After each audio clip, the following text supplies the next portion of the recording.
Hey everybody, welcome back.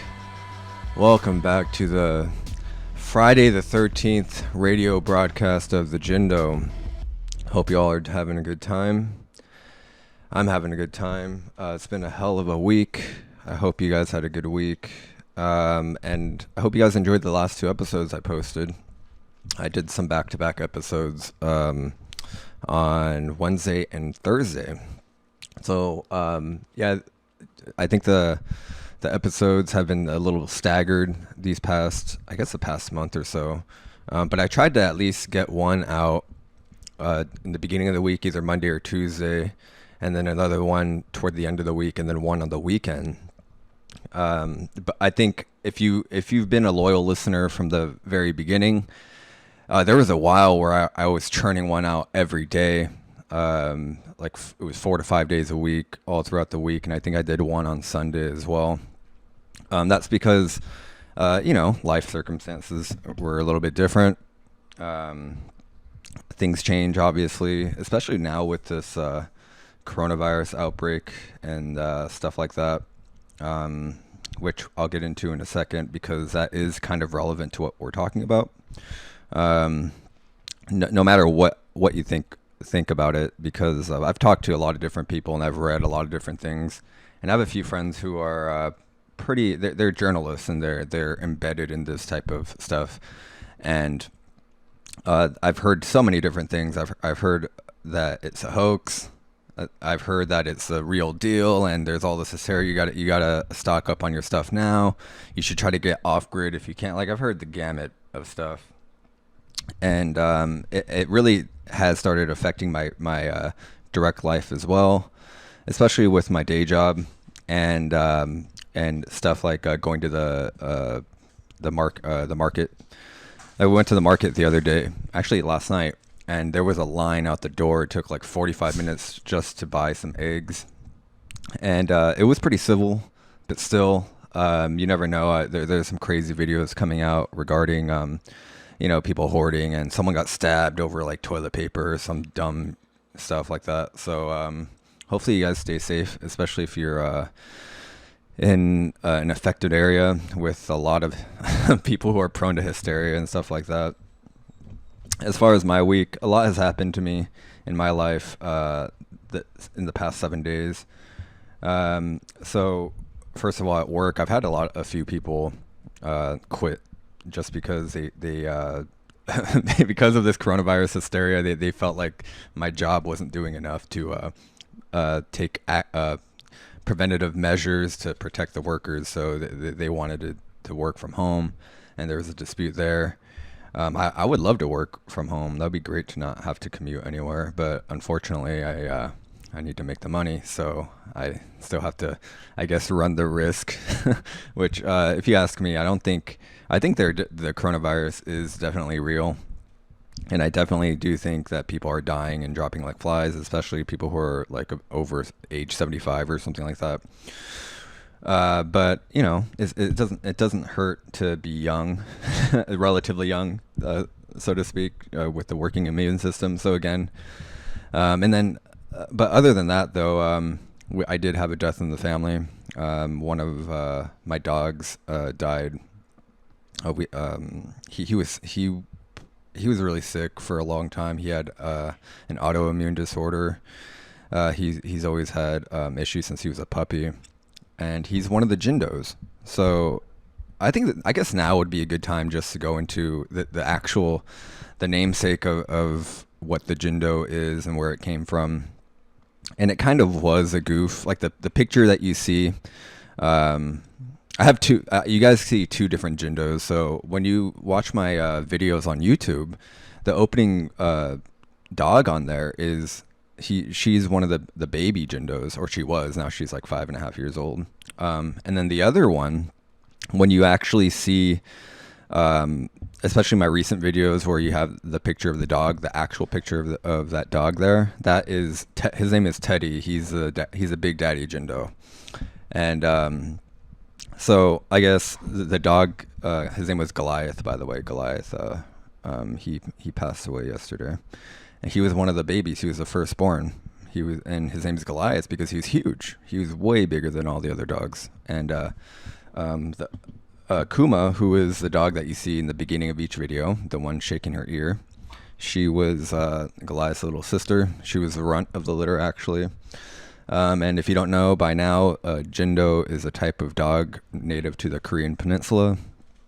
And they're halfway between, in terms of size. If you guys have heard of a Shiba Inu, I'm sure you guys know what a Shiba Inu is, like the Doge meme. They're bigger than that, but then they're also smaller than another version of that dog native to Japan, which is called the Akita. The Akitas are huge versions of the Shiba, I guess. I'm really dumbing it down. If you guys are animal biologists or whatever, I'm sorry. If you specialize in dogs, I'm sorry for my rudimentary level of understanding and nomenclature of these pets. The Jindo is the medium version of the Doge. Okay. But yeah, rest in peace, Goliath. You will be missed. You were a great dog. I'm sorry you had to live with those ailments for so long. But you're in a better place now, and I've valued our time together. So rest in peace, sweet prince. So today's show, the contrast with last week's show. Last week's show was, I got kind of crazy a little bit. I'm sorry. I had like 3 cups of coffee, and I had like I took vitamin B12 before, like an hour before. And so that kind of got me going, got me a little bit passionate. But if you guys missed out on last week's episode, you can catch the re-upload on my YouTube page. And eventually my BitChute page. I tried uploading it to BitChute, but it's a 2-hour show, so it took forever to load, and then I think it timed out. It's still in processing. It's been like 7 days since I tried uploading it, and it's still processing, so I don't know if I should re-upload it or not, or if I should just wait. But you can find the whole show on my YouTube channel. It's been up there for a while. And a lot of people, I've gotten some really good feedback about the long form version of this. I was kind of afraid that people would tune out just because it's, a 2-hour show. Anything 2 hours, it's just like, it's not instant gratification. Although I think it is. I think like in the first 5 minutes of the show, it's amazing. But that's just me. I'm the most biased person out there. So my opinion really doesn't matter in that sense. But I'm glad everyone liked the show, and I'm glad for all the feedback, and I hope this show meets your expectations. So this week we're going to talk about a little bit about the younger Dryas Boundary. I wanted to elaborate more on it. In my last video, I was talking about Abu Huraira and it being the first site with actual conclusive evidence that it was a settlement that got hit, the settlement did get hit by some sort of cosmic impactor, and it did, as a direct consequence, destroy that area, which is now coincidentally underwater, which is, again, that's just incredible. That's like something you hear in a legend, right? Oh, there's this ancient city that's now submerged that got hit a long time ago by cosmic impact. So who knows what else they'll find, because they can't really excavate the site right now because it's underwater. But they did, as I mentioned in the video, there was a time where it was above water fairly recently, within the past few decades, and they were able to gather as much information as they could before it went underwater again. So hopefully maybe they can drain it or something. I don't know if they can or not. I don't know how much money that would cost, but that would be interesting just to see what else is down there now that our eyes are open, so to speak. But anyway, in the next segment, we'll talk a little bit more about the younger Dryas Boundary, and some of the stuff I wanted to go into more detail here. Other things I want to talk about specifically are the different tools. I mentioned it also in that same episode that there were different. There's like Mousterian type of tools, and then like the fluted points, and the stem points and all that stuff. I wanted to go into that a little bit, just for a few minutes at least, just to clear anything up with that. And then I want to talk, and probably at the bottom of the hour, we'll probably talk about gradualism versus catastrophism, or uniformitarianism rather, versus catastrophism.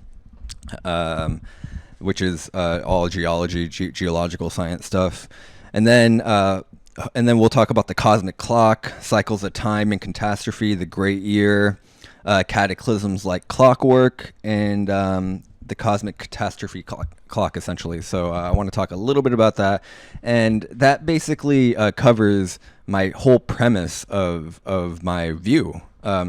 Because I understand that a lot of stuff has been brought to my attention lately that they think everyone thinks the articles are great. Everybody thinks the science is great, but they think it's a little bit piecemeal. And I 100% agree. It is a little bit piecemeal. It's a little sporadic, especially in the early days of my channel. I'm allowed to say early days now because it's been almost 2 years. There's like a little bit of seniority there. But the early days of my channel, I would just, I set out with the goal to really go through each scientific article and other publications surrounding published and peer-reviewed articles. Because I noticed that whenever I would talk about this with people in my life, and this is before I actually started the channel, was people weren't really reading the article.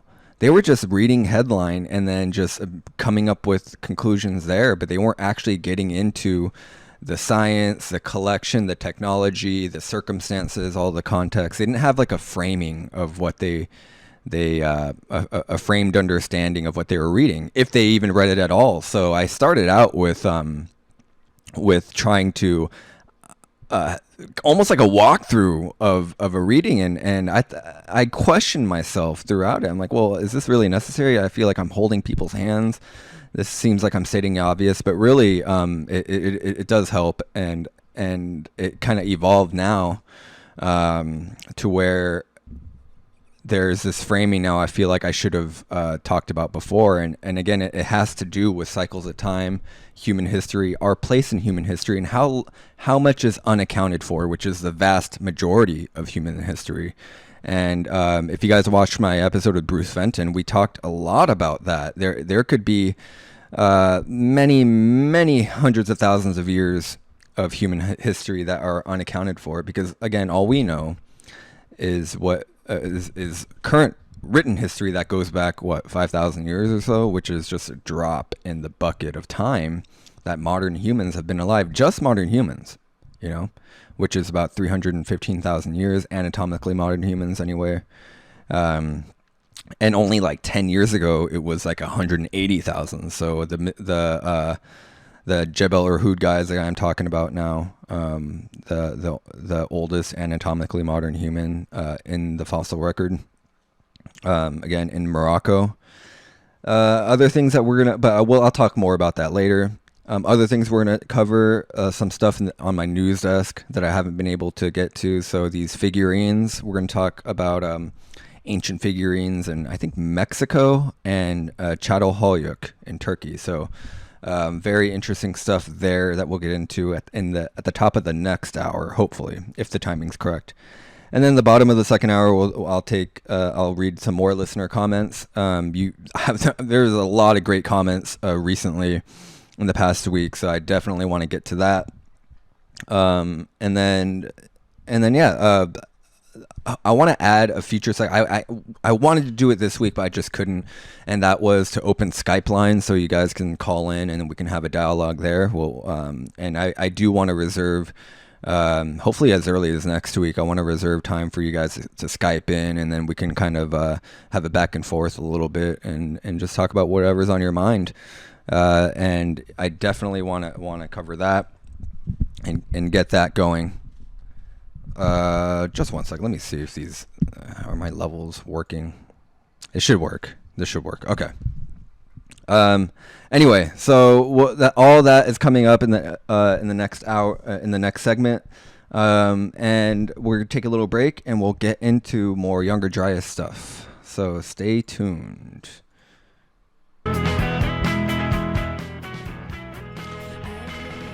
All right, everybody, welcome back. We are back from the break. That was, if you guys are, another thing I forgot to mention about the music, just a minor thing. I had some people asking about some of the music I played last time. That was just some instrumental stuff. Um, I don't recall the name, but what I just played from the intro, and then what I just played now was the first song was Phantogram Blackout Days, and then the second one was a band called Silver Sun Pickups, Lazy Eye. I think it's called Lazy Eye. Yeah. So yeah, that's the music for anybody who cares. But yeah, anyway, so for this segment, we're going to talk about more from the last episode, which was Abu Herrera, and I wanted to go through the actual trajectory of the Younger Dryas comets and the cosmic debris, so to speak, that came through 12,800 years ago or so. And I can't find. I know this is all audio, so if you guys want to follow along with some of the stuff, just type in Google Younger Dryas Boundary YDB field or Younger Dryas black mat sites updated. Try to get the updated one, but if not, it's okay. So if you guys recall from that episode, I talked about how there's about now like 41 or 42 confirmed black mat layer sites, and if you look at it from a satellite view, you can see them. There's a definite pattern, and there's a definite. You can kind of fill in the gaps here with your imagination, kind of connect the dots as to where they came from in the sky, which hemispheres they hit, and from there you can kind of backtrack and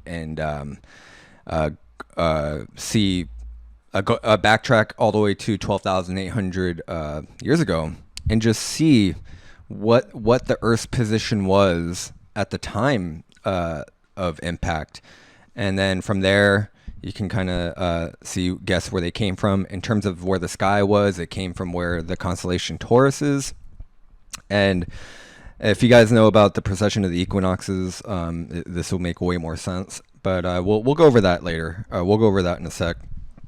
So anyway, if you look at this visual, there are a couple of sites in the southern hemisphere as well. There's a Palauco site in southern Chile, which is now known to have a black mat layer.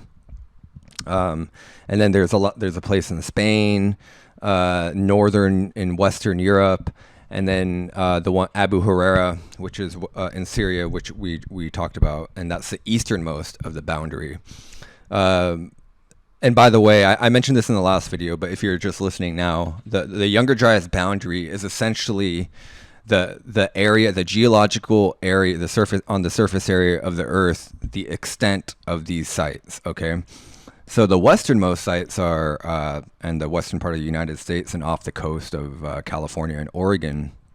They have these black mat sites as well.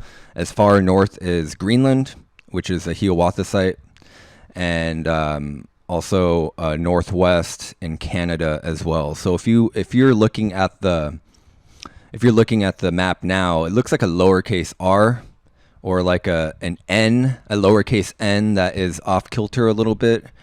And you can see it's very peculiar that it's only this part of the Earth, right? So that brings me to the actual debris. So when I first heard of the Younger Dryas, when I was discovering this stuff a long time ago, I was under the impression that it was just one huge crater, and that was completely wrong. It was more of one comet, which people believe is the comet Enki, which is this comet that came from what we see as the Kuiper Belt, but even beyond the Kuiper Belt, beyond our solar system, is this place called the Oort cloud, and the Oort cloud holds tons of these cosmic objects, and every now and then they come through into Earth's orbit, because we do cross it. We do cross it like it's a highway, and twice a year, by the way. And that's basically the fragments of Comet Enki, which is this huge comet, which itself is probably a fragment of something even larger. It broke up and it got sucked into our orbit, into our atmosphere, and it crossed our atmosphere.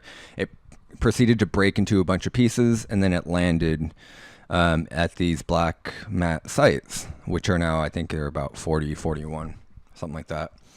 And then a lot of them, if you guys live in the continental U.S., let me just name a few of these.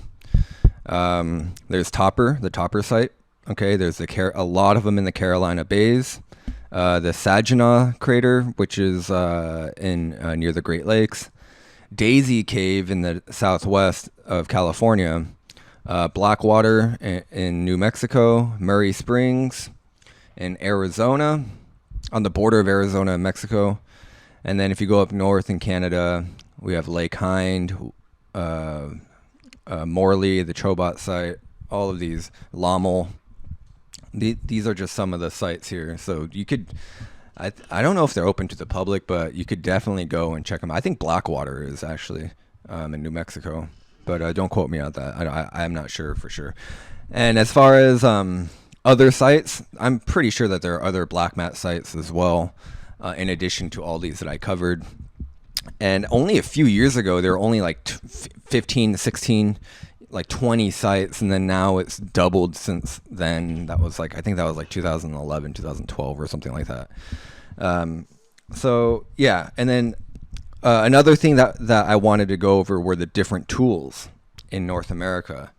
Like, what was a snapshot of the tool history and what people were using them? Well, this is just from what I gather. This is all just speculation and hypothesis, which is fun, based in light of different discoveries. So one of them is a question of fluted points versus these stemmed points. So these fluted points on their spearheads and their other tools are associated with Clovis, the Clovis culture. And they found these all throughout the United States, and they found similar ones in northern South America, toward Central America, and interestingly enough, in Europe. And these ones in Europe are dated to about, I think, 31,000 years ago. It's the Mousterian tools used by what we know as Cro-Magnon man, which again is just it's the lesser extent of the earliest anatomically modern humans in Europe, essentially. So again, as far as the classification of all this goes, it's very up in the air. But these were anatomically modern humans for sure. And of course, the culture was named after the site of Le Moustier, which is in France, the Dordogne region of France. So they found these types of tools, and there's a lot of speculation that these same fluted points were inspired by these tools. So if that's the case, then we're talking maybe some kind of navigation from Europe to North America somehow. And again, all that speculation, there's no it's just based on these observations of just the tools themselves. But you guys can just take a look and look at these tools. They're remarkably similar, if not almost identical. And they were right after these alleged people from Idaho, the Snake River and the Salmon River Valley, that these people had different stemmed points, which they found as far east as northern Japan. So the question now is, were these the same people using just a variety of tools, or were these two distinct people using their own set of tools? And I believe it's the latter, because I think you would have found these stem points mixed in with fluted points if it was a former. If Clovis people and these pre-Clovis people were living concurrently, then if they were, A, they would have mixed genealogies, and B, they would have mixed technology and culture as well. I mean, it's just human nature to intermingle and stick together and stuff. So I do believe that these were separate populations with separate technologies, and who knows what inspired the change from the stemmed points to the fluted points, except the Younger Dryas event and maybe some other stuff going on, or maybe they just never met each other. It was just like by chance. They just never got to meet each other because of the Younger Dryas event and stuff. But either way, it's all a huge question mark, and I just wanted to elaborate on those details because I felt like I would have gone off on a tangent, and I would have had to edit that stuff out of the actual video itself because I wanted to stick to Abu Huraira. But please, if you guys are interested, definitely look into Mousterian and even Aurignacian technology. And I mean their tools and stuff, because it's very interesting stuff. And also, since we're on the point of tools and anatomically modern tools, I really wonder if there was some sort of exchange besides an exchange of genes and genetic information and stuff between Neanderthals and anatomically modern humans, that if they exchange technology as well. Because, and the only reason why I think that is because, well, they were living concurrently in the same place. It's pretty much confirmed that they were. I mean, if you guys just, all you have to do is look at all the material and you can just come to your own conclusion. Like, oh yeah, they were living together. They were probably exchanging something. And then who knows what happened to Neanderthals, why they abruptly died out. It could be that it was war, we exterminated them, or maybe some sort of plague. But you don't even need to entertain that fact. The point is that they were mingling at some point, and maybe we got the idea of jewel crafting from them and all that other stuff. Same thing in Denisova Cave. The other thing about Denisova Cave is not only this residue of this offshoot of hominin, but also they had intricate technology, very interesting technology in which they had these bracelets and with drilled, what looks to be drilled holes in them, and which implies some sort of high level technology to be able to do that perfectly, right? It wasn't just some backyard DIY stuff. They actually had it down to laser precision in terms of like the perfect circle. Try drawing a perfect circle on a piece of paper. You know what I mean? Like that is, and then now try to make a perfect circle with a drill or something like a drill or with a pointed stick, whatever it was, right? It just seems so hard to do that there must have been something else going on that we don't yet have a picture of in terms of history. And science, and not just geology and stuff, but I mean actual technology of the Denisovans. So maybe we got the idea of jewel crafting from them. I mean, people were buried with jewelry and you know, other like herbs and other things, gold, and we had to have gotten that notion from somewhere. And since we're the younger and the last species left of human. It makes sense that the older branches of humanity that are still basically versions of us, because we could have viable children, it stands to reason that they came up with that type of stuff and then passed it on to us, or that those type of traditions rubbed off on us. Same thing with religion, same thing with the thought of the afterlife. So yeah, please take a look at all that stuff. If you have any sort of interest. And with all this again brings me to my next point, and which is this cosmic clock and these cycles of time, the great year. So if you guys are familiar with precession of the equinoxes, then you know that the great year is a span of 25,920 years. That is when we complete one whole cycle, because the Earth spins at a tilt, and we have a wobble, and because of that, we have the 12 zodiacs. We pass through each one. So I'm sure you guys have heard about the age of Aquarius and how we're on the brink of the age of Aquarius. Well, that's referring to essentially precession. And that's why guys like Martin Sweatman, when they do their analysis, their dating of symbols in rock art and other symbols represented by animals, he uses that as a date. So if you see a lot of rams, you see a lot of boars, or or boars and bears are pretty much interchangeable. Ibex, all of these animals can be used as part of this dating system, this ancient dating system based on the cosmos and our place in the cosmos. So the point is that the ancients were well aware of these time cycles, and all ancient calendars reflect this consciousness of where they were in the cycle. So this was hugely emphasized. Excuse me.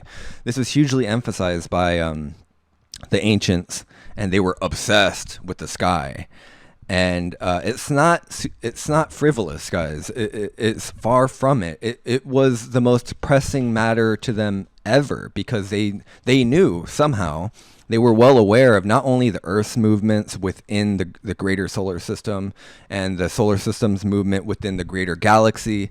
They somehow knew, and somebody somewhere did the legwork to track all of these movements, because again, precession, in order to even figure out that there's a precession cycle, you had to have someone's at some point had to have been watching the skies for 26,000 years to see that we completed one cycle. And not only that, the great year itself is a sub-cycle of an even greater cycle that we don't know the specifics of, but the ancients did. And the reason why we know that is because what survives of their work implies that the great year was just a cog in a greater cycle. And we're in the next segment, we're going to take a break in a minute here. In the next segment, we're going to cover this cosmic clock, and not only this cosmic clock, but there within it, these cosmic catastrophes happen like clockwork. So there's this there is basically a countdown between, not only between ages, but between catastrophes that mark the beginning and end of epochs, of eras. Think about Kali Yuga. Think about the Baktuns.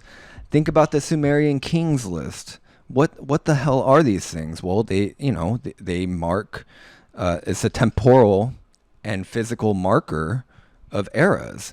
And what could possibly end an era but some kind of catastrophe, whether it's a famine, whether it's geological, whether it's climatological, whether all of these things, whether it's the rise of an antichrist or whatever, which I don't think the ancients really talked about that. I know it's in the Bible and stuff, but as far as like ancients go, the Antichrist could be anything. It could be just a representation of a cosmic impact. It could just be that too.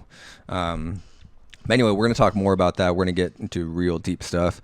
If you guys have read Hamlet's Mill, I highly recommend you read Hamlet's Mill, because we're going to go over some of those quotes too.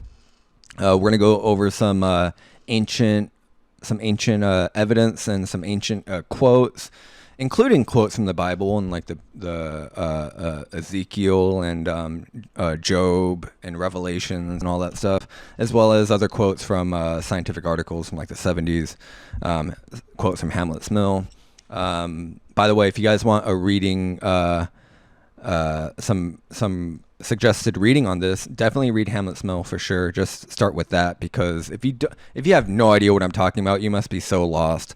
So I want to go through that as well. And Randall Carlson talks a lot about that stuff too. Anyway, we're going to take a quick break, and when we come back, we will go over all this stuff, and I hope I don't lose my voice after all this. So stay tuned, and I'll be back in a second. All right, everybody, we are back. I am back. No, we are back. We are back. We're all in this together. We're all in this together. That's right. That's another thing. Just a quick message for you guys. We are all connected. We are all in this together. So act accordingly. Be respectful, even to people who don't, at face value, don't necessarily deserve it. We all deserve to be treated a certain way. So yeah, we are all here together, and we're all learning, despite all the bullshit we are we should be supportive of each other as best we can. So anyway, I don't know why I'm talking about that. Let's go back. Okay, cycles of time, the great year, its implications on today's world and what we can do to act accordingly. Well, let's just do just a basic rundown of this. And again, if you guys are familiar with Randall Carlson's work and the work of cited in Hammett's Mill and some of the ancient calendars, then this should be pretty familiar to you. But let's talk about the cycles of time. Let's talk about all of this stuff, just because it's not mentioned enough at all. A lot of people they tune out of it because there's a lot of numbers. It could be kind of boring, but I don't think it's boring at all. I think this stuff is fascinating, and there's so much to learn here. There's so much to dive deep into here. But I'll do my best to try to lay it out in terms of framing not only this, but how these implications can frame your view of everything that comes out in terms of these articles that come out, these excavations, all this stuff. I think having this as a tool of understanding upcoming discoveries is invaluable. It's invaluable, and I think it helps your individual understanding of your place in the world, our place as a human species in the world, and how we can better understand that and how we can apply it to our lives. And as far as the specifics of applying it to your life, I'm not going to get into that. I don't really know, but hopefully it helped. Maybe you figure something out after reading and listening to all this stuff. Anyway, I'm bearing the lead here, guys. So I mentioned that the ancients were well aware of these time cycles. Again, all these ancient calendars reflect this consciousness of where they were in the cycle. Okay, this is very important to them. It was very important to them. So the thing that strikes me the most is the 2012 hysteria, the Mayan calendar, right? The end of the long count, right? Or the end of the world, right? December 21st, 2012. If you guys remember that, oh God, that was almost 8 years ago. Jeez. So what 2012 was basically was a cosmic marker. It was an alignment, the winter solstice with the center of galaxy in Sagittarius. Okay. So that's what December 21st, 2012 was, the winter solstice.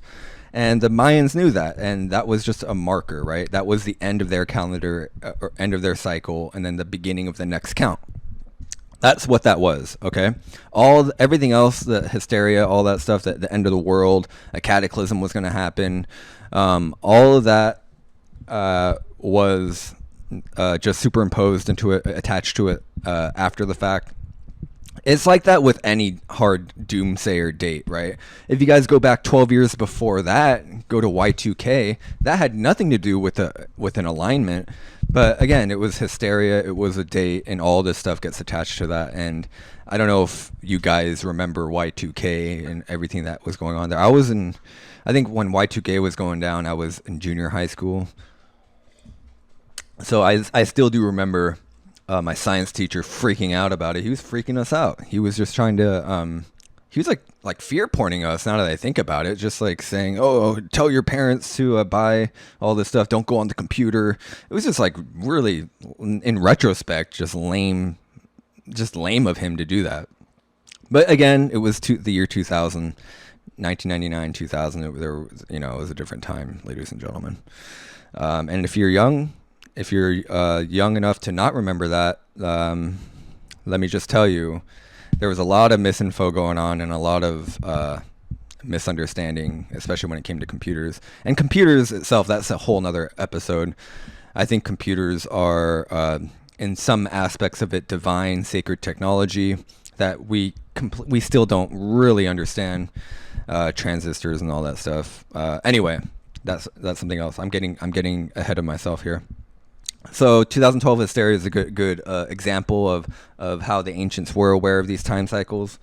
Academic and mainstream scientists are pretty split on the ancient view of timescales. So there are some, for the mass majority of since mainstream science was a thing. So let's just say the last 100 years or so,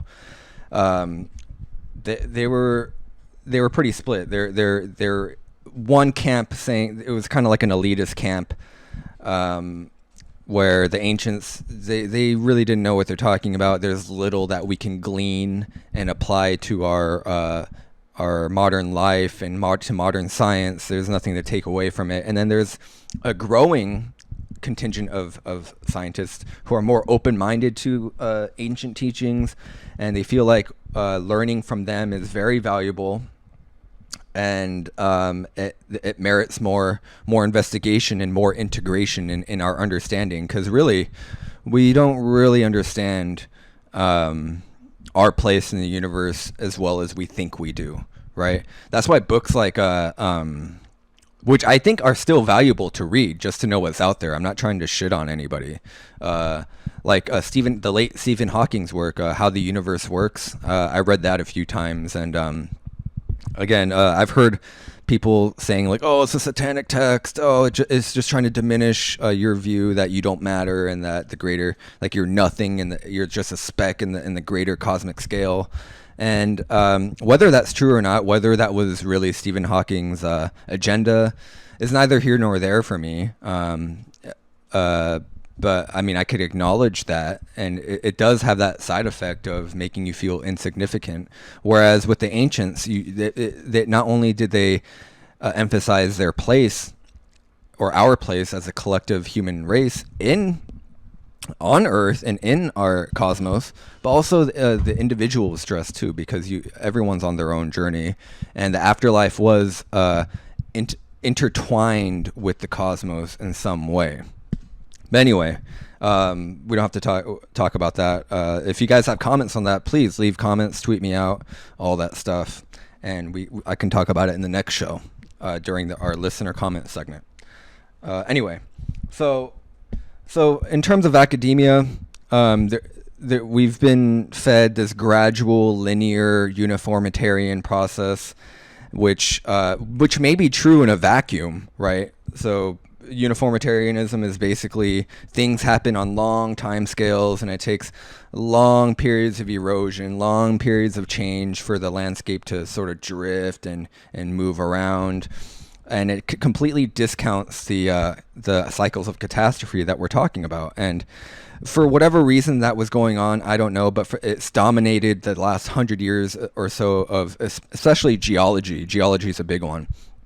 But I mentioned in a previous broadcast, I don't remember when, it was pretty recent though, that around the 1870s, 1880s, 1890s, that was really the golden age of archaeology and science and catastrophism as well, because there was a huge uptick in these discoveries, and then World War I happened, and all the precursors to that, and all this politics and stuff happened, and that kind of got buried. It was different times, guys. Different times. Once a war, something like a world war happens, especially back then, like everybody was involved. Like everybody pitched in, and all the resources kind of got diverted. But anyway, so now we have this gradual linear process that's dominating, especially geology. So this idea of cycles of catastrophe, this ancient view, is re-emerging since 1980. I'll get into that in a minute. Actually, I'll just get into it now. Fuck it. So starting in 1980, these things started to change. So there were 3 papers that specifically addressed interactions between the Earth and the cosmos. Okay. Now, before 1980, this wasn't really investigated that deeply. So these papers actually started to acknowledge that these interactions were catastrophic in nature. So one example is the Cretaceous-Tertiary transition. So about 66.4 million years ago, basically that's when the dinosaurs, the mass extinction of the dinosaurs, right? That became a huge thing. I wasn't alive in 1980, but some of my older viewers, if you remember that, that was a big thing, right? Whether or not the dinosaurs went extinct because of either volcanic, kind of like what we're talking about now with the younger Dryas Boundary, a volcano erupting, a supervolcano, or a cosmic impact. And now it's pretty much confirmed that there was a cosmic impact between the Cretaceous Tertiary transition. So what is a Cretaceous Tertiary? Well, this is a geological age that we've came up, that modern science has come up with, modern geology, which again has merit, right? But if you look at these geological timescales, and again, if you just Google, I don't have a, if I had a visual, I would be showing you this right now. But go Google the just geological ages. Look up Tertiary, the Cretaceous, Jurassic, Triassic, all of these, and then these greater eras made up of these periods, the Cenozoic era, Mesozoic era, right? And all those are sub-eras in a giant eon, right?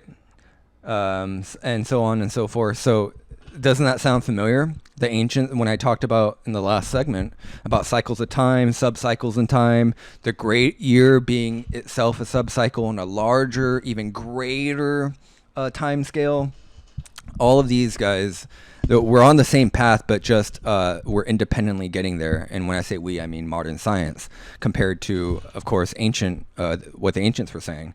So again, it's not like what the ancients were saying is completely out of left field. We are thinking along the same lines, albeit a different, more circuitous path. And I think marrying these two and taking the best and worst of both views and putting them together, I think we would get way closer to the truth and even closer to solutions. Because, I mean, just acknowledging that catastrophism is a thing, well, then the next logical step is, all right, well, what do we do to try to control this, try to influence this? Because, you know, we are humans. We try to influence our environment as much as we can. Why wouldn't we try to do it on just a larger scale, on this cosmic scale? Anyway, I'm getting ahead of myself again. So yeah, around 1980s when we start to see more and more people embrace these interactions, these cosmic interactions between the Earth and the greater cosmos. So this opened up the possibility of accepting other catastrophes, not just this Cretaceous Tertiary transition, which again was caused by catastrophe. Any transition, guys, just to state the obvious here, I'm gonna be John Madden here for a second. Any transition is marked by some sort of upheaval, some sort of huge event, short but violent events, right? And this goes with everything, not just geology. This goes with empires, right? This goes with regimes and academia. This is across the board that this happens. It's just change, right? Change itself is just natural. It's just a part of life, right? Things happen. Things will continue to happen. Not everything is in a vacuum. We don't live in a Ziploc bag of stuff, right? A lot of there's so many other factors that we don't even know of. There's invisible science out there that we don't have a grasp of yet that are also at work. Let's think of this problem right now. If a tree falls down and no one's there to hear it, doesn't make a sound. Well, we can't perceive the sound, but it still fell down, right? Even if no one saw it, it still fell down, right? So it still was subject to the laws of physics and what we know of gravity, right? I don't want to say gravity is a law. We don't know what gravity is still, but we do know that stuff drops for whatever. Let's call it dropity, right? That tree was still subject to the laws of physics. So yeah, it doesn't matter if we perceive it or not. It's still going on. So the only consequence of knowing something is you could prepare, as humans anyway, is that you could prepare for it if possible, right? You could plan around it. You could integrate it to your understanding of the universe. Anyway, so this opened up the possibility of accepting other catastrophes, and we did. There's the Yucatan Peninsula. There's all these other, the Hiawatha impact crater is the most recent one. All of these things now has become less and less resistant to these ideas and more accepted. But one thing that still happens, though, people discount catastrophes' effects on humankind and its culture. Okay? So, yeah, we can accept that cosmic impacts do happen, and they have happened, and mass extinctions have happened, but we haven't really acknowledged its effect on written history, right? How we interpreted it, how it affected our culture, and all that stuff. Well, that's hugely underestimated, and I think that's the next step. That's the next level now of understanding is how did the ancients react to it? How did this trickle down effect? How did this effect trickle down in history all the way to the present day? And what kind of effects did it have? And this includes religion, politics, all of this stuff. Okay, it's been underestimated, the role of catastrophism in human history, right? So as the paradigm shifts, and the paradigm is constantly shifting, and it's not even that huge of a shift. It doesn't mean uniformitarianism is bullshit. I mean, there are aspects of uniformitarianism that are legitimate, and it does happen when as long as catastrophes aren't happening, erosion's still going on, sediments are still being formed. Ice cores do tell the story that there are periods of time in which, in Earth's history, things are tame and not a lot happens. But you have to take catastrophism into consideration, because it sets the tone for change, right? Once that happens, then the board is completely shifted, so to speak. So it could be argued that this is the most important role in human history, right? So we're going to take a quick break here. I've been going on. We're already at the top of the next hour, guys. We're almost at the top of the next hour. So I'll come back. I'll continue with, we'll talk more about the oldest modern humans, putting it into perspective, the rebooting of human history. We'll go all into that. Please stay tuned. And I'll be back in after the break. All right, everybody, we are back. Top of the hour. It's 2 p.m. Pacific, right, or 2:03 rather, right now. Thank you for joining me. If you're still here, or if you're just tuning in now, we are talking about the cosmic clock, geology, how it applies to the mainstream, and I've got a lot of stuff I still need to go over. What Randall Carlson likes to call the chronostratigraphic context of the world. So we'll get into that right now. As far as the music goes, what I just played right now was a band called Avenged Sevenfold from my hometown of Huntington Beach, California. That's a really old song that reminds me of high school football. And the song before that was Kavinsky, Night Call, I think that's what it was, the one prior to that. So just for those of you who are asking me, I'm surprised that a lot of people who were asking about the music, just because I was just, there's very little thought is put into the music, guys. I just play whatever is on the playlist.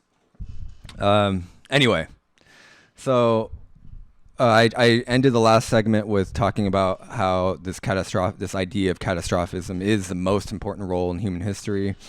The oldest modern human. Let's just talk about the oldest modern human. Let's put all this into context, right? So the oldest modern human confirmed is 315,000 years old. It had a cranial capacity was about 5% larger than ours. So if you just make these conservative estimates, they were at least as intelligent as us, right? We could just make that, right? If you want to make the correlation between cranial capacity and intelligence, then at the very least, with 5% larger brains, they were as intelligent as us, or even more so. So it's not out of the question that they had some serious knowledge of the world, and they were at least capable of having serious knowledge of the world, right? Of the universe at large. And I just wanted to put that into context, just because, again, we have about 5,000 years of written history. 315,000 years ago was the oldest modern human that we know of. And so that leaves about 310,000 years of nothing written down of human history. So a lot of ground could have been covered in that 300,000 years that are unaccounted for. That's 300,000 years of human development, right? Everything before written history. And I think a good way just to start off is to understand written history as a rebooting of human history, okay? Because 5,000 years ago was around the time there was a cosmic event. There was one of these cataclysms. There was a great flood, the cataclysm, but also like there was a catastrophe 5,000 years ago, associated with the Bronze Age collapse, right? So there's the further back you go, there are huge gaps in our understanding of history. So if you understand written history as the rebooting of a previous system, then I think you have a healthier, more closer to the truth view of stuff in light of all of these archaeological, no matter what genetic, human history, the history of war, weapons, technology, everything that has to do with the archaeological, geological record, climate record, all of this stuff. Okay, everything we wrote down is a rebooting. Okay, just as an aside, have you guys ever wondered why Socrates just was against writing stuff down? And he must have had some sort of frame of reference where people had made that mistake in the remote past of writing stuff down. And I mean, there are ancient paintings, so it wasn't out of the ordinary. There might have been some sort of written language that has not survived. And Socrates was warning about that. So I wonder what knowledge he was tapping into to give us that disclaimer, because I don't think he would just talk shit on writing for no reason, right? He must have had his reasons. In this time before written history and the discovery of the oldest modern human remains, there has been at least 12 global catastrophes that we know of that are identified in the geological record. So the most recent one being about 5,000 years ago. Martin Sweatman has a lot of great stuff on that too, about the 8,000 kiloyear event and all these other things. The zodiacal dating of stuff. So yeah, you guys should definitely follow Martin Sweatman here if you haven't already. I think his Twitter is @MartinSweatman1 or something like that. So between the time of the oldest modern human and now, there's at least 12 global catastrophes. I would say there's probably more. So these things they had the capability of wiping us back into the Stone Age each time, right? So I want you guys to Google this. Just Google cosmic catastrophe clock and go to images, and then pull up one of the you'll pull up this basically this visual that labels all the potentially civilization-ending catastrophic events of the last 150,000 years, or 6 previous great year cycles. Okay, so you can see, if you guys look at it, just for people who are audio only, it's a circle with the 12 zodiac signs in the middle. And then there are concentric rings around it, each representing the great year, right? So it has stuff like the Toba super eruption, right, of the near extinction of humans, 72,000 years before present, right? And that's on a certain axis of the 12 zodiacs and the great year cycle. If you want to go a little bit earlier than that, or a little bit later than that, 52,000 years ago, the Heinrich event, right? 26,000 years ago, onset of the late Wisconsin Ice Age, and then 104,000 years ago, the Greenland Blitz, and so on and so forth. 144,000 years ago, Salian climate shift. 12,900, onset of Younger Dryas. 39,000 years ago, Heinrich Event 4, and so on and so forth. And all of these line up on the same axis of the great year cycle. And it's incredible how it's, again, like clockwork, right? So you could see that we could, just using this, and I'm sure this is incomplete. I don't think all the data points, like there's some stuff missing that we probably just haven't discovered yet. But you can see that there are these catastrophic events that are marked in line and very orderly. You can see exactly, there are no outliers here that we can see. They're all within the same line. So anyway, I highly recommend. This is a hugely visual thing, but it's necessary for you guys to really get a visual to really understand what I'm about to go over. So So each of these events had the potential to wipe us back into the Stone Age each time. So again, there's this reset, and I guess our written history is just the most recent rebooting, right? That's why stuff like the Library of Alexandria, all that stuff is very important, that we keep our records. If you guys want to get into the more, let's just say, Age of Aquarius-y, granola version of this, and I don't want to go through that road, but yeah, you guys can see the point. So as recent as 5,000 years ago, or like I was going to say Akashic records, but yeah, the idea of keeping records is an ancient thing. So as recent as 5,000 years ago, catastrophe of global proportions, our short written history became apparent, and that was a rebooting. The climate record indicates that our current written records coincides with climate stability. That's very interesting too. If you look at the Greenland ice cores, they're a great one. It's a great keeper of the climate record that we have. And when you see periods of climate stability and even some warming, coincides with our written records, right?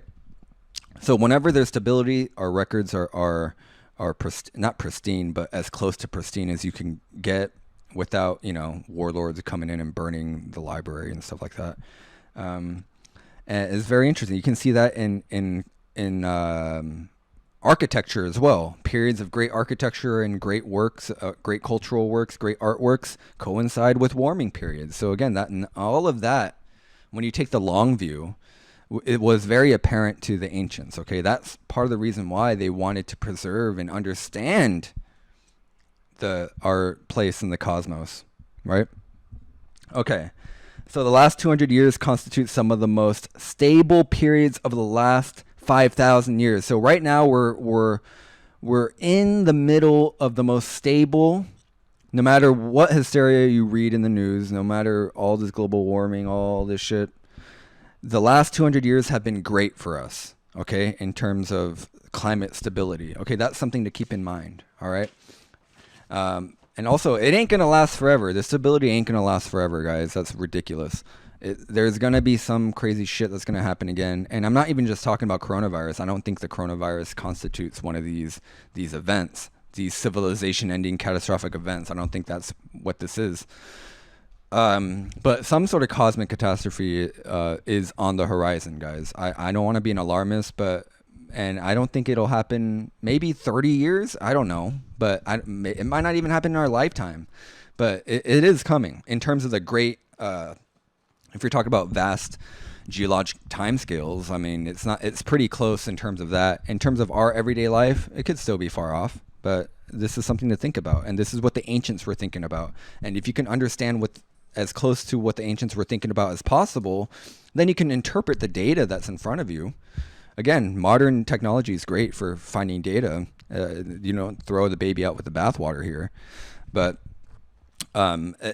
it's invaluable to have this, to frame all of this stuff in this perspective, just because you'll be able to see some of the stuff that you wouldn't be able to see if you hadn't considered what the ancients were doing in this geologic timescale, this cosmic timescale. So the concept of the Great Year defines this tempo, what Randall likes to call this catastrophic tempo of these cycles. Okay, and the ancients were well aware of this. Randall goes into sacred numbers, sacred numerology, sacred geometry, sacred proportions. All of these things reoccur in these cycles, right? And it happens throughout all cultures. There's this quote canon, right? The sacred canon of numerology. Throughout all cultures, especially in the ancients were always talking about this. And even the Bible's rife with numerology, and then you start seeing the same numbers over and over again, and you can't help but wonder that there's a cosmic connection here. If you boil down the origin of all these numbers, it goes back to this concept of the Great Year. And even the Great Year itself is just a cog in the wheel of something even greater than that. So the ultimate origin within nature itself, okay, it lies in these cycles of time. Not only time, but space, right? You have this temporal and spatial aspect of the ancient ideas of numerology, geometry, etc. And then these in turn are embedded within cycles of the same proportions expressed by the canon of sacred numbers from ancient architecture as well. So again, all of this stuff is recurring, and you have to wonder why. And it wasn't a superstitious thing. It was something that they were obsessed about, and it became superstition, it became legend. But if you boil it down, there's still the underlying truth. Truth is truth no matter what, right? Space and time implied a higher type of reality reflected by these spatial and temporal expressions, okay? So this higher type of reality, again, harkens back to, okay, here's the reality, guys. Every so often, you look at and this is while I'm looking at this cosmic clock here, marking all these potentially civilization-ending events. This is the reality, guys. And we're in it. So the ancients accepted that, and they acted accordingly. Okay, the only difference between the ancients and us, besides our technology and most likely internet and stuff, is their focus wasn't on the material. Their focus was on the cosmic. Okay, and we ought to have a healthy injection of this into our understanding of where we lie in the world. Okay, all this stuff matters, and the deeper you go, the more you understand. And well, anyway, I don't want to go through all that. Precession of the equinoxes, 25,920 year cycle, the great cosmic clock that the ancients were able to determine the cycles and cycles within cycles, right? Does that ring a bell? Have you guys read the book of Ezekiel? Right, he talks about gears within gears, right? All of that stuff is the same concept. As above, so below. All of those things take on greater and greater meaning when you start thinking about this. So this overlap between this cosmic clock and the geological discrepancies on Earth, okay, or discoveries rather, lies in the transitions between epochs. I just mentioned this, the Cretaceous-Tertiary boundary. So these things are inadvertently defined, right? These same ancient cycles, but geologically. So modern geologists are kind of inadvertently defining these transitions and delineating our geological timescale, but they're doing it from the other side. So think about if you have one guy digging a tunnel coming from the east, and another guy digging a tunnel coming from the west.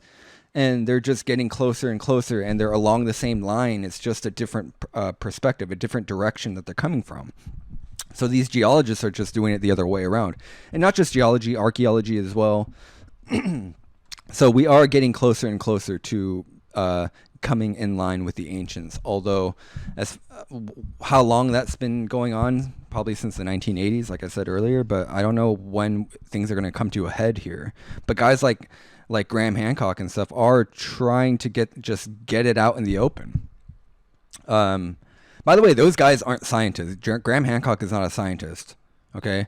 And somehow that's used as a criticism of him. He's a journalist. He's reporting the truth, guys, and that's what he's doing. He's not proposing new or out there ideas. He's just working with what is out there and getting it from the horse's mouth. He's getting it from actual scientists and geologists and archaeologists as well. You can't tell me that a guy like Robert Schoch is not a geologist. That guy's a legit geologist. Deep sea cores, ice cores, ancient life in caves, all of these things are just ways of the modern way of getting to these same truths, the same realization of this greater reality. So the ancients were always obsessed with the cosmos. So why were they? Well, we just mentioned that. Another thing to take into consideration is this idea of scale and variance, okay? Seeing the greater cycles and the lesser cycles, basically this idea of the fractal here. But before we continue with these ideas, these great cycles, the great year itself as a subcycle, the yugas, the Bakhtuns, Sumerian kings list, we'll go into all that after the break. My voice is killing me right now. I got to go refill my water. But please, again, tweet this out if you can.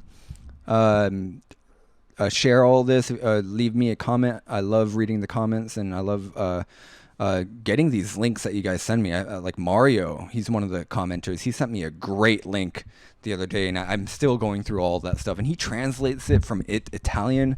The dude's a fucking gangster. I love that guy. So anyway, I'll be back after this break to talk more about these gaps in ancient history. From me.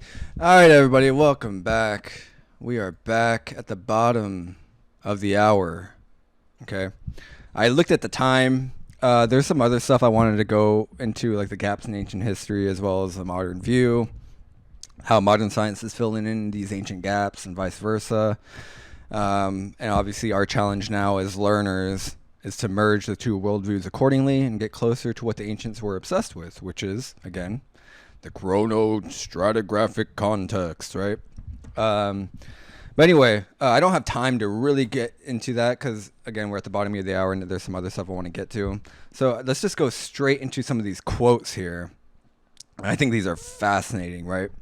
So let's go into... Oh, by the way, that music, that was, again, Avenged Sevenfold, Warmness on the Soul, guys, if you guys want to look that up.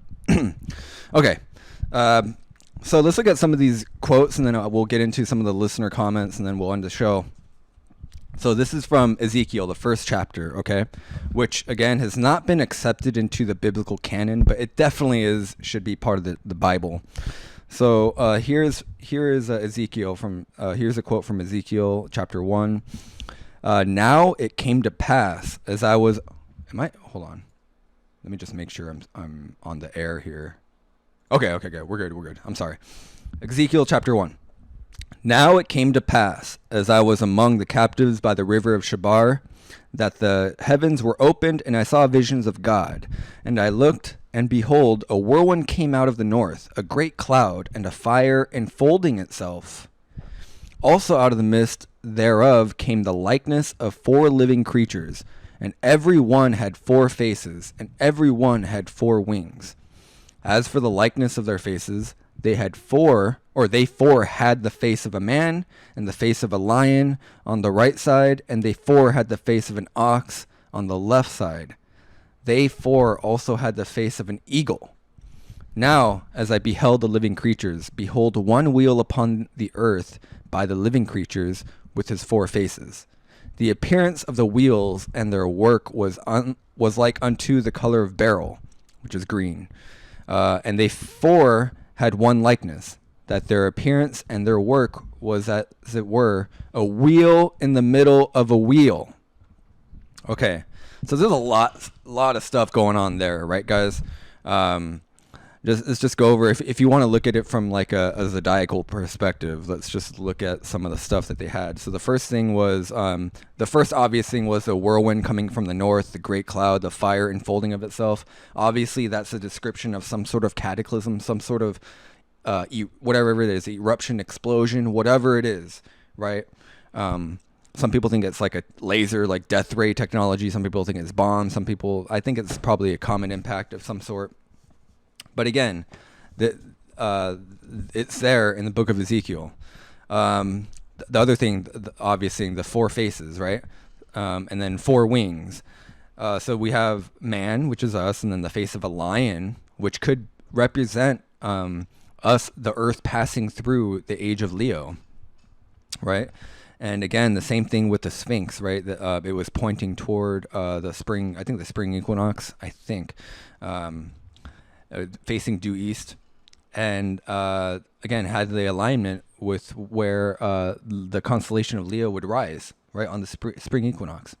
And on the right side, that was on the right side, right? And the 4 had a face of an ox on the left side, right? An ox, another zodiacal symbol. And another one, an eagle, right? Eagles have significant symbolism in terms of not only the cosmos, but also the eagles are associated with like Neanderthals and stuff too. So anyway, there's a lot of stuff going on here, guys. I thought was very interesting. And of course, the last part, the wheel in the middle of a wheel, that part is the reason why a lot of people think it has to do with like an alien spacecraft or some sort of gears or some sort of mechanism. That could definitely be the case, but it could also be the fact again, this huge cosmic cycle, right? That we're now transitioning. This could be a quote, a biblical quote that's associated with this. Hamlet's Mill. Okay, this phenomenon is called precession of the equinoxes, and it was conceived as causing the rise and the cataclysmic fall of ages of the world. That's on pages 58 to 59. So Hamlet's Mill talks about this. And it's if you guys want to look it up, Giorgio de Santillana and Hertha von Deschen. This is from 1969, and the entire book is called Hamlet's Mill, an essay investigating the origins of human knowledge and its transmission through myth. Okay, the equinoctial points, and therefore the solstitial ones too, do not remain forever, or they should, in order to make celestial goings-on easier to understand, namely, at the same spot with respect to the sphere of the fixed stars. Instead, they stubbornly move along the ecliptic in the opposite direction to the yearly course of the sun, that is, against the right sequence of the zodiacal signs, okay? And again, that's just further emphasis on the precession of the equinoxes there. And then another great quote from Hamlet's Mill. The Greeks still had the old idea, but they asked themselves questions about it. What moved was the sky, but questions about the sky posed abstruse problems. The greatest was, of course, the slow motion of the tilt of the sky, described above, which went through the great year of 25,920 years. Page 66, Hamlet's Mill. It goes on further. The twilight of the gods is understood as the world's end, yet there is unambiguous testimony to the contrary from the Voluspa and other chapters of the Edda. What actually comes to an end is a world, in the sense of a world age, right? Again, Cretaceous Tertiary, right? The difference between the transition between the Tertiary and the Cretaceous period, and so forth. The catastrophe cleans out the past, which is replaced by a new heaven and a new earth, and ruled by a new pole star, which right now is Polaris, and it can shift to Vega, I think will be the next North Star. And I think there's another one. I forget the name of it right now. It escapes me. Here's another one. This is from Exploration of the Universe by Giorgio Abel, 1975, page 126. The angle through which the equinoxes move each year, the annual precession, is 1/26,000th of a 360-degree circle, or about 50 inches. Each year as the sun completes, or minutes rather, 50 minutes. Each year as the sun completes its eastward revolution about the sky with respect to the vernal equinox, that equinox is moved westward to meet the sun, about 50 minutes, right? Okay. And here's a few numbers just to put that into context. So one full cycle of precession, if you imagine precession as a circle, right? So one complete revolution, 360 degrees of arc, that represents 25,920 years. Each degree, each degree contains 60 minutes of arc. Each minute contains 60 seconds of arc. Okay? So, therefore, a full cycle of precession contains 360 times 60, or 21,600 minutes of arc. And therefore, all circles contain 21,600 minutes times 60 seconds of arc, or 1,296,000 seconds of arc. Okay? That's just to put that into perspective. Since Earth's axial precession shifts at a rate of 50 seconds of arc per year, okay, I hope you guys are still with me here. And since there are a total of 1.296 million seconds in a full year, it follows that a full precessional cycle takes 25,920 years. So that's 1.296 1.296 million seconds divided by 50 years, which is nearly 26,000 years. Okay? All right. And you guys could look up some of these images. You guys should look up like the celestial sphere, the celestial equator. You guys should look at maps of like Ursa Minor, Draco, Thuban. Oh, Thuban was the other one. So it's Vega, Thuban, and Polaris. Those are the pole stars that shift with each passing age. And right now, Polaris is our North Star. Going back to, I hope you guys have this cosmic clock out on your, on your, just as a visual handy. So if we look at if we look at the great year and the equinox, the 12 zodiac markers, then you can see we start at year 0, right? Let's start at Pisces, right? Pisces was let's just start there. 2,160 years pass. That's the end of one age, right? So the age of Pisces was 2160, and then after that, we just keep going through the next one into a Taurus, and then Gemini, and then Pisces or Cancer, and then Leo. We just go through, right? So it would help if you guys had that. The Wheel of Fortune, same thing. The Secret of the Unfolding Cycle of World Ages.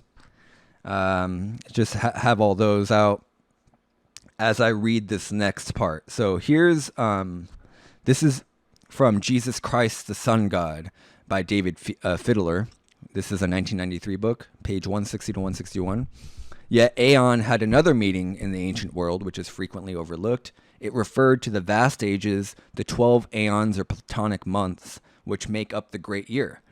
Because of precession of the equinoxes, the sun moves backward through the zodiac 1 degree every 72 years.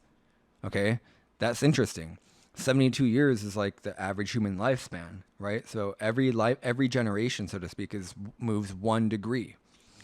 As we saw, the central symbol of the Mithraic mysteries conceals an astrological code related to the precession of the equinoxes. So you guys get the picture, right? Understanding the precession is understanding this world clock, okay? And once you understand that, then you can kind of see what the ancients are getting at here. Here's another one, Donald Mackenzie, 1923, Myths of Pre-Columbian America. It has been noted that the duration of the first age is the same in Mexico and India, namely 4,800 years. The Indian system gives the length of the 4 yugas as 4.32 million years of mortals, which equal 12,000 divine years, right? Time was equal with space, and 12 by 30 gave 360, blah, blah, blah. In Babylonia, Egypt, India, and Mexico, the year was one of 360 days, to which 5 godless or unlucky days were added, during which no laws obtained. That the Mexicans should have originated the system quite independently is difficult to believe. Okay? So all of these things, they all had this similar understanding. It was almost like they were all hearkening back to this one unique understanding of the cosmos. So how did the ancient Mexicans know this when the Indians had it down pat around the same time as well? Babylonians, same thing. So again, this is Donald Mackenzie again, Myths of Pre-Columbian America. The rationalizing process can be traced in the Mexican as in the Greek doctrines of the world ages. Such traces of local influence and development are, however, of small account. The important fact remains that the Greek, Celtic, Indian, and Mexican doctrines are essentially the same and have evidently derived from a common source, right? And this reminds me of the same thing of like source maps, right? If you look at the Piri-Reis map, that's a very famous one. The Piri-Reis map shows Antarctica, and the modern people didn't know about Antarctica until the 1800s. So and then Piri-Reis says he was basing his map on source maps. This is the same thing. There's some sort of source of this greater understanding, this greater reality that has been obscured to us just just by default, through time, right? Through the sands of time, it's become obfuscated. The time was equal to, again, Donald Mackenzie, time was equaled with space, and 12 times 30, I already mentioned this. Here's John William Draper, MD, 1878. History of the Conflict Between Religion and Sciences. Highly recommend this reading, guys. So this is what John William Draper says. It was thought that in the antediluvian world, the year consisted of 360 days. Some even affirm that this was the origin of the division of the circle into 360 degrees. At the time of the deluge, again the Great Flood, so many theologians declared the motion of the sun was altered and the year became 5 days and 6 hours longer. And by the way, guys, there's an article that that I'm gonna do right after this. That this has been documented in the shells of some crustaceans. That the year really was shorter than it is now. So it's very interesting stuff. So at the time of the deluge, so many theologians declared the motion of the sun was altered and the year became 5 days and 6 hours longer. There was a prevalent opinion that the stupendous event occurred on November 2nd in the year of the world 1656. Okay. So anyway, the year 360 days is very peculiar, right? And those 5 days, according to the Greeks, were godless days in which laws didn't apply. What the hell does that mean, guys? What are the implications of that? And how can we integrate that into our understanding now? And will that happen again? Will the year gradually get longer and longer? Will the days get longer and longer? And who knows about that? But anyway, we're gonna take the last break. And then I'll get into some listener comments and questions, and then we'll end it here. So please leave comments. I hope all this was helpful to you guys. I hope I wasn't burying the lead too much. I feel like I'm rambling like a fucking madman here, and just screaming into the mic. I'm sorry. I should lay off the coffee and start drinking some more water. But anyway, we'll be back. And toward the end, the next segment, I'll cover your comments and questions and stuff, and we will continue. All right, everybody, we are back. So do you think you're better off alone? Do you really think so? I don't think so. I don't think I'm better off alone, guys. Anyway. Okay. There are a couple more. There's just one more quote that I want to go. I forgot to go over, and I think it sums up everything that we just talked about today. And this is from Will Durant. He says, "Civilization exists by geological consent, subject to change without notice." And this is very interesting because this is echoed in the Bible. So in the Bible, the book of Job 12:18, "Speak to the earth, and it shall touch thee." Right? Revelation 21:1. "And I saw a new heaven and a new earth, for the first heaven and the first earth were passed away." Right? So again, the earth is periodically destroyed and renewed. We have this thing, this idea going on. So with that, that's the end of that segment. And let's go over some of your comments, shall we? So let's see here. This is from Auntie Jen. She said, this is in regards to Morocco and the Berbers and stuff like that. And she says she lived and worked and studied music in Morocco. And she can testify to the immense creativity, talent, presence of the Berbers she lived and played with. It doesn't surprise her one bit that the Berbers are among the highest pockets of Rh negative blood factor, like the Basques. And they are a pocket of Rh negative surrounded by Rh plus population. So many Berbers have a distinct and shocking and ancient beauty about them. They have reddish hair, old hazel eyes. Talent makes them seem mystical. So yeah. So again, that's just add that to a list of many similar comments of the Berbers, right?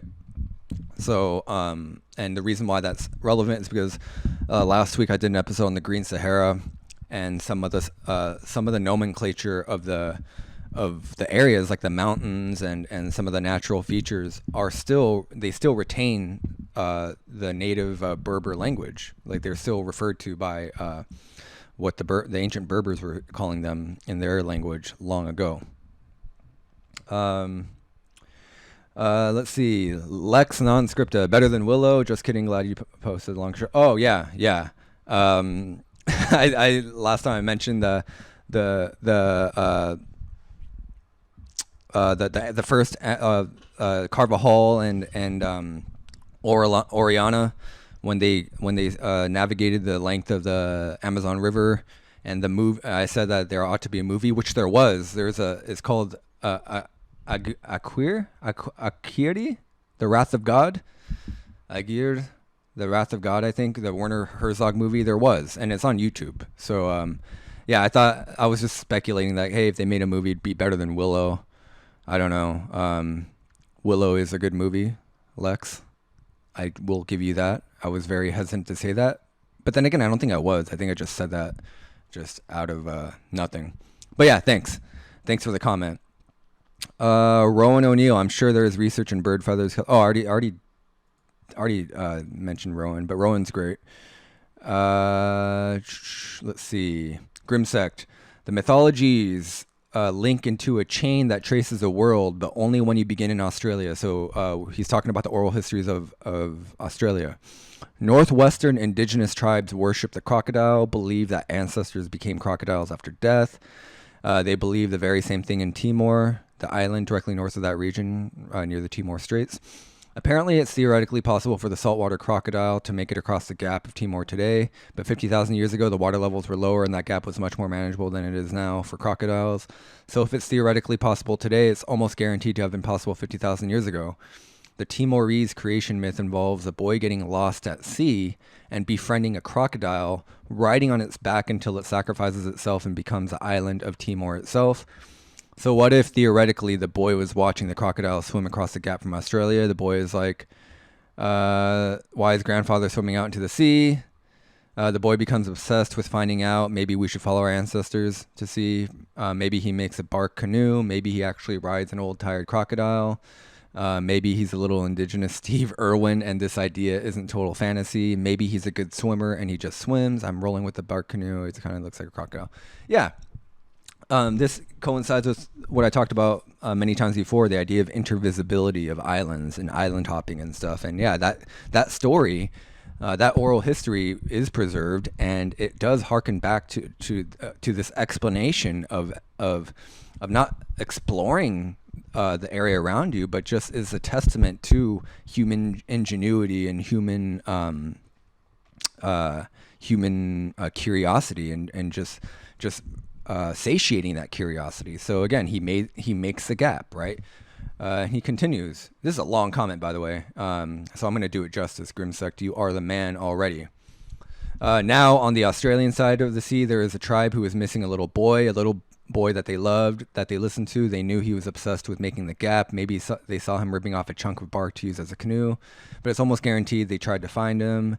And then they found Timor, and they tell the story of how they found Timor, and that's a story of adventure and discoveries passed down from generation to generation until it inspires another person, right? Right? That's the idea of the oral histories. You can trace the story into Africa as Sobek and Renenutet. The snake could have been spawned from the rainbow serpent. So too could have multicolored serpentine dragons of China, the Jormungand Bifrost, the snake representing the fertilization of the land. Okay, so there are all these different stories in seemingly unrelated places. But then in Mesopotamia, he says Abzu and Tiamat, right? The old folklore style belief system, which implies that all deities were once great ancestors whose abilities have been over-exaggerated over time, not mythical creations of the imagination. This also means they did Mesopotamia by boat, following the coastlines and into the river mouths. And I've heard that before, which is how you find the Nile in Africa without having to cross a desert. That's the big one. So, guys, the sea to ancient people was not a barrier. It was a freeway. It was a conveyor belt, okay? Deserts were barriers. Giant mountain passes were barriers, okay? So what he's saying, what Grimster is saying is he's taking the words right out of my mouth, right? He goes on. This happens everywhere around in the world. Norse mythology talks of the war against Neanderthals, quote, giants that led to Ragnarok, which is a volcanic explosion from Indonesia that wiped out a lot of the human race and blocked out the sun. The ash-covered lands caused blight, which is then cured by the Tuatha De Danann, the Celtic gods descended from Baldur. Man, this guy's going deep. Who come from underground where they were hiding from the volcanic ash and spread throughout Europe in order to refertilize the land. That reminds me of the Grail too, the Holy Grail story in King Arthur. Human history is written right in front of our faces, but we haven't been able to see it because the church has deemed it heathen and primitive. They're not heathen gods. They're all great ancestors, and their story paints a picture of the world. Great comment, man. You're the best.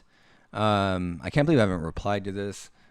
I just covered this on the radio broadcast 3/13/2020. Thank you so much for the great comment. You are the man. Okay. Yeah, Grimster, you're the best, dude. Yeah, that's interesting. And he's basically saying what I've been trying to communicate. He did a much better job than I did. But yeah, that's a great comment, guys. And that'd be cool if he left a link. Maybe he will. But hey, Grimsect, you're the man. Please, thank you so much for subscribing. You are that's a great thought-provoking thing, and I'm gonna look further into Ragnarok and stuff like that, and Baldur and all that stuff. That sounds super interesting. Eric Dondero, you should have me on your show. I can be a call-in guest. This is huge news and needs to be discussed. All the famous paleontologists and anthropologists are talking about it. He's talking about the last broadcast last week about Amazonia and stuff. Sure, I'd like to have you on. Just contact me on Twitter, and then we'll see what happens. Mama Bear, I think they were wrong. I think they put him there to protect the shoreline from the encroaching water. She's talking about Easter Island. And yeah, you might be right. I think they definitely were. There was an aspect to guarding and protect the shoreline. But I think that video was specifically for the quarry. I think the other moai were put for the reason you stated, to guard the shoreline. But who knows? Remember, that shoreline was actually the top of a peak. So maybe they were protecting not just the encroaching waters from the encroaching waters, but maybe just to preserve that holy spot. Let's do a couple more. Jason Doss, could the four beings have been astronomical or atmospheric? The teeth became the lava line. Makes me think of an impactor, and the other three that wandered off make me think of the bolides that landed elsewhere or missed the planet entirely. Yeah, that could be true too. He's talking about the oldest story ever, the oldest continuous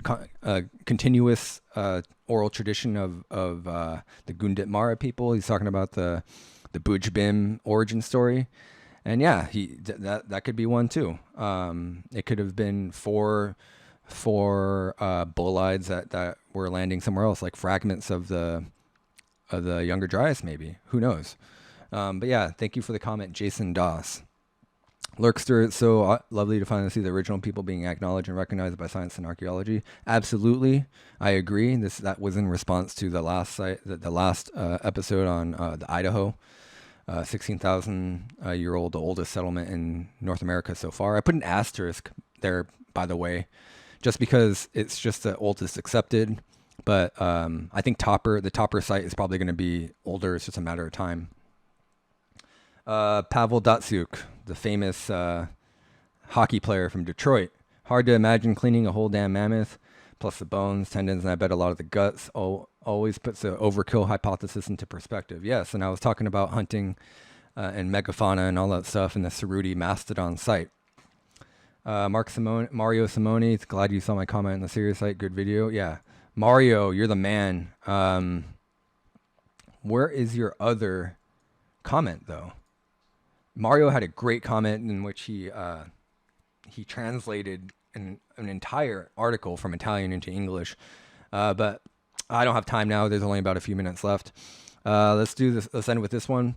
The Mongoose commented, giant humans in the pre-flood world most likely cremated their dead, leaving very little evidence. You might be right, for sure. They might have cremated them. Could you elaborate on that, though? Can you send me an article or something? And then he sends something else. This is the only thing that makes sense. This is the missing puzzle piece. He's talking about Homo erectus becoming floras, hobbits in only 10,000 years. You guys, that's a very interesting episode. I think it's super underrated episode that I did, and I would love to follow back onto that, because these simulations are, there are obvious criticisms with computer simulations and stuff, but still, I think it's great that they could actually do that and publish it into articles for us to read and just play with these ideas, because again, I don't think we should rule anything out except like super obvious stuff, like oh, we're living in a cosmic toilet, and the Earth is, and guys, I'm not bullshitting here. This is an actual thing that someone told me, that all the continents are just a greater being who just shit in the toilet, and we're living on the remnants of the shit of the toilet, because the shit became the continents now. Like, I've heard that before. So like shit like that, yeah, I think that's probably, those are obvious trolls. But as far as like giants and like these simulations, I think we should take these into account, just to try to figure out what we're dealing with here, you know. Anyway, guys, this has been a great broadcast. Thank you so much for joining me. If you want to know more, if you want to follow my work, go to youtube.com/thejindo, bitshoot.com/thejindo, twitter.com/thejindo. Hit me up if you want to get at me. You can just leave a comment, or just send me a Twitter message. Just tweet at me, and I'll read them for the next segment next week. Happy Friday the 13th, guys. Stay safe, be smart, make good calculated choices for you and your family, and God bless you. Go enjoy the great time we're living in right now, despite all the corona shit, despite all the shit that's going on outside your house. Just chill out and enjoy, okay, and read, get educated in whatever it is that you're interested in, as long as it's not like detrimental and stuff. So anyway, have a good rest of your day, and I'll talk to you guys later.